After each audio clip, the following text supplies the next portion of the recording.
have no idea what Halloween night is like in Lompoc, California. That's all, up the ways up from Santa Barbara up the coast. But I can guess, and I'm damn sure I know that 9-year-old Melodee Buzzard ought to be a part of it tonight. She ought to be hitting the neighborhood streets with a gaggle of her good friends, wearing costumes they picked out like in July, collecting tons of free candy that's going to give them all cavities and tummy aches, and they're all going to love it, right? It's a fourth grader's night to remember, but Melodee is having none of that. Or if she is, she's having it far from home, and police would really like to know where. As you know, if you followed our coverage, the little girl's whereabouts can't be verified beyond this, right? The outbound leg of a cross-country road trip taken with her mom. That happened earlier this month. She was seen here on this surveillance video at a car rental office near the family's home. This was on October the 7th. The Daily Mail newspaper says she was also seen on security cameras at pit stops en route to Nebraska. But police say when Ashlee Buzzard returned home on October 10th, her daughter was no longer with her. We don't know how police know that, but they say it's a fact. Nor do we know why Ashlee Buzzard, her mother, drove to Nebraska, nor what became of Melodee between there and California. We do know, though, that Mom is apparently back home tonight, and I am curious to know whether she's handing out candy to the trick-or-treaters right now, and what's running through her mind if she is. This time last night, that mom, Ashlee Buzzard, was out, and not by choice, because police had come to collect her, and they moved her to what they called a quote-unquote alternate location while they scoured her house for evidence. And they brought her back many hours later. According to a neighbor, the agents stayed inside the house with her for another 30 minutes and then went on their way. The house by then, however, was vastly different. That neighbor tells us exclusively that the agents took out 2 large bags of evidence, yellow bags, also removed carpet and drywall, and it appears they tore up the concrete in the garage. And that wasn't the only search warrant executed last night. The feds also searched a storage locker and the rental car that Melodee was last seen in. Ashlee Buzzard, needless to say, is stonewalling. Not just the investigators, but Melodee's relatives on her dad's side. Her dad died back in 2016 when she was just a baby. But worse than that, Ashlee now seems determined to sabotage the search for her own daughter.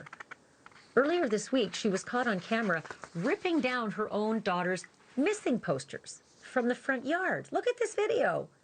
This makes 0 sense.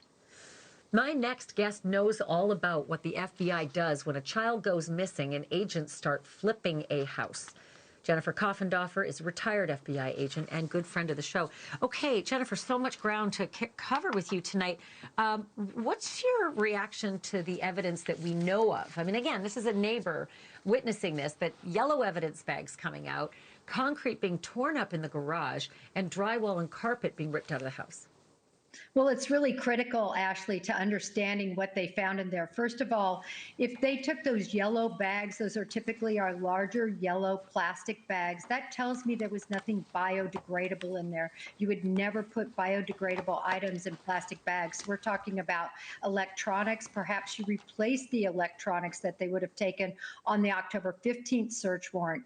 Tools, possibly, papers, photos, indicia of that crime. That drywall and that concrete, wow, carpet, anything along those lines, you're looking at possibly something that would have been reminiscent of a biological items that would be in there, such as blood, DNA, hair. Yeah, that's distressing whenever you hear. And I think Gacy, when I see they're tearing up the garage concrete, because that's what they did in Gacy's case, God forbid. But I feel like they would have known something, and she would not have been allowed to return to the house if they got something right away. What do you make of that? The fact that she was back by about 1 o'clock in the morning local time. Well, first of all, I agree with you. They had in that search warrant the probable cause not only to show that the item was there, but it was there when they were going to go in there. So in other words, you can't use stale. We call it stale probable cause. It has to be up to date. So their investigation gave them new information that allowed them to go back in, go to that storage locker, go to that rental car. The fact that they took her out in the first place, Ashlee, I'm going to tell you it's unusual. Usually when we serve search warrants, we allow the people to be around in that area and watch. The fact that they actually took her and she agreed to go, to me, is very important. It showed that they believe she would be unsafe to be around while they were doing this work. Whoa, wait, pull on that thread a little more. What does that mean? Unsafe to be around? You can't put her in the back of a cop car and see her reaction and record it all on camera? Well, you could, but again, this is somebody that is your star witness as to where Melodee would be. So if you're a good agent, you hopefully are trying to warm up to her, establish some sort of credibility with her, take her to perhaps a hotel or other location where she would be comfortable. And from all accounts, Ashlee, she is not in her right mind. So you definitely don't want somebody like that going off being in a police car for hours. So do you think they would have told her, we're about to flip your house and carve bits and pieces out of the carpet and the wall and the concrete? Or do you think they would have said, come with us for a chat, and said nothing else? And then she would have come home to see what had happened when she went for that chat.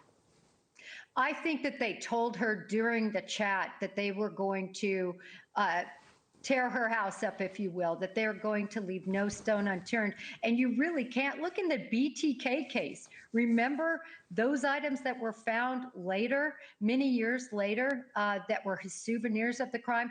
Not that this is a serial killer, but imagine if she did harm Melodee, she might want to keep trinkets or something around hidden that would remind her of Melodee. Okay, let's talk a little bit more about the electronics. You touched on it briefly at the top, but I'm always fascinated about, the trail that the electronics leave these days is just like chef's kiss for investigators, right? Generally speaking, you're not talking about criminals who know much about what they're doing, even if they've seen forensic files. I would think if she was planning to do anything with Melodee, and I'm going to talk about Nebraska and why Nebraska is important in a minute, it would have been planned, and more than likely planned on a phone or a laptop. So I'm assuming that's what they're after. Right. They're looking for those Google searches. They're also looking for maps. They're looking for what she might have planned out in terms of what roads she would have taken. Also, the destination would be important. So they're going to be looking at all of that. There's going to be so many clues if there are electronics there. Okay, and then the next thing is the rental car. The storage locker was being searched and the rental car was being searched, but I mean, Jennifer, you and I have rented a million cars, right? You drive it into the lineup and they're cleaning it almost before you get out of it. It's pretty hard to get forensic evidence out of a rental car days and days after that car's been returned. Well, you know what? This isn't a Brian Koberger cleaning crew here, Ashlee, that he had the car 5 weeks and scrubbed it. Typically, if there really is anything in that car, and remember, it wouldn't be unusual for her hair to be there, but what could be unusual would be blood to be there. And if there's anything like that that they find, it's going to be gold. And I guess they don't clean the trunk quite like they clean the inside cabin where people are usually sitting. So that's pretty fascinating. And I hate that we're even talking about the trunk because I still hope we're talking about a little girl who was in a passenger seat and got out somewhere, which brings me to Nebraska. I know that, with all your FBI background, you know that Nebraska is a hotbed for sex trafficking. There's a whole bunch of reasons why. The crossroads of the interstates allow you to get in and out of that state easily over state lines. The laws are considered by traffickers to be more lax. Lots of big sporting events, which means lots of, people looking for sex and needing a good pool of sex workers. And then a real vulnerable population, a lot of migrants and people who are underrepresented in the law. So, easy targets for sex crimes. This is what I feared when I heard the road trip went to Nebraska. I'm assuming your brain went there too.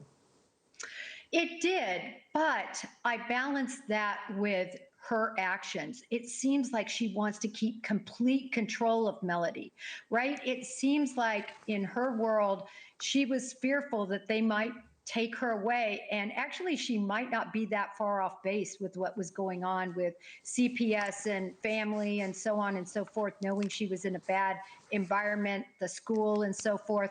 And it just seems to me that she's so controlling that she either A, left her with somebody that she knows and only she knows, maybe somebody she did contact on the internet, or the unthinkable, Ashlee. Yeah, well, there's two unthinkables in my books, and that is number one, she took her to Nebraska, allegation here, my thinking only, for sex trafficking, selling her daughter, or murder. I mean, this is what we do on this show. These are the worst case scenarios that we work in this every day, so it's not out of the ordinary. What do you make of her tearing up the missing posters? Like, that to me was just bonkers. Well, first of all, it's in line with what we've heard about her, the bonkers part. And secondarily, to me, that's all about this control. She doesn't want anyone saying anything about her daughter, but her complete and solid control of the narrative and what's happening. And she doesn't want those posters up because she doesn't want anybody hoping to find Melodee, like you're doing on your show.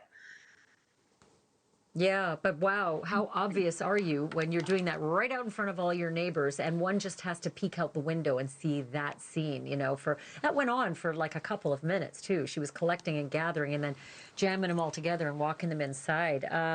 One last question I'm trying to get my head around. How do we know, and how would investigators know, and I got about 30 seconds left, how would they know that she didn't return with Melodee? How do they know she didn't drop Melodee off at the house and then go return the rental car? Well, a couple of things. First of all, that rental car return could have been important. In other words, was there a suitcase in there? Was she or not? And I understand your point about returning first and then returning the rental car, but there would have been those cameras that would have been in that neighborhood, ring cameras, the road cameras, I think, that would have detected that. Secondarily, Ashlee, the number one thing I thought of is she actually might have said something to somebody.